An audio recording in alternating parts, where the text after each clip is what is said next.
Aruba, esse aqui é um reportagem de um acidente que sucedeu aqui na área de Lagoon, caminho de Zoutmanstraat, onde tinha um veículo, um Mercedes-Benz, se compreender, de gabinete de governador, estava bem.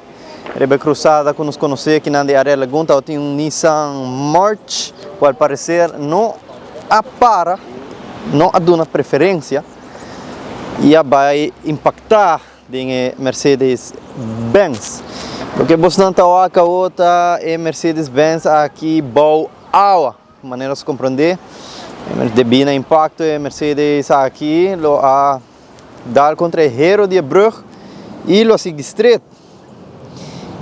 Com consequência que ela vai terminar boa água. Afortunadamente não estava tendo nenhum herido.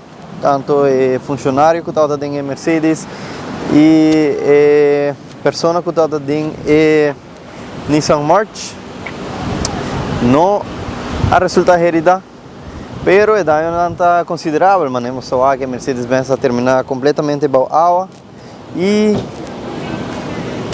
a Nissan March queda com seu front completamente destruído. Depois o último informe de acidente aqui, dia 5 de junho, onde mais ou menos meio-dia sucedeu impacto aqui entre um Nissan March e um Mercedes-Benz.